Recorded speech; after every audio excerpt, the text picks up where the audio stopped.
আসসালামু আলাইকুম। জানার আছে অনেক কিছু। পর্ব নম্বর ৫, হজরত ইব্রাহিম আলাইহি ওয়াসাল্লামের পরিচয়। আলোচনায় আছি আমি রাবেয়া। বিসমিল্লাহির রহমানির রহিম। হজরত ইব্রাহিম আলাইহি ওয়াসাল্লামের সারসংক্ষেপে পরিচয় বর্ণনা করছি।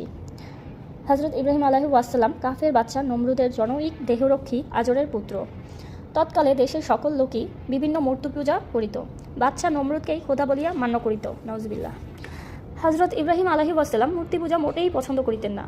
তিনি মূর্তি পূজা করিতে ও নমরুদকে খোদা বলিতে লোকদিগকে নিষেধ করিতে লাগিলেন। এক আল্লাহর প্রতি ঈমান আনিতে উপদেশ দিতে লাগিলেন, কিন্তু তাহাতে কোনোই ফল হইল না। অবশেষে একদিন তিনি সুযোগ মতো উহাদেরই দেব মন্দিরে যাইয়া সমস্ত দেবমূর্তি চূর্ণ বিচূর্ণ করিয়া ফেলিলেন।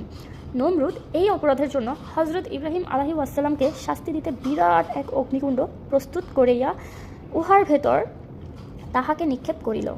কিন্তু আল্লাহ পাকের অনুগ্রহে সে ভীষণ আগুনে তাহার এক গাছি পশম পর্যন্ত দগ্ধ হইল না। ইহা দেখিয়া বহু লোক তাহাকে আল্লাহর নবী বলিয়া ঈমান আনিল, কিন্তু কাফের নমরুদ ঈমান আনিল না। হজরত ইব্রাহিম আলাইহি ওয়াসাল্লামের পুত্র হজরত ইসমাইল আলাইহি ওয়াসাল্লামকে সঙ্গে লইয়া মক্কা শরীফের খানায় কাবা তৈরি করিয়াছিলেন। হজরত ইব্রাহিম আলাইহি ওয়াসাল্লাম আল্লাহ পাকের এতই ভক্ত ছিলেন যে একমাত্র পুত্র হজরত ইসমাইল আলাইহি ওয়াসাল্লামকে কোরবানি দিতেও কুণ্ঠিত হন নাই। এই জন্যই তাহার উপাধি খলিলুল্লাহ অর্থাৎ আল্লাহর দোস্ত হইয়াছিল।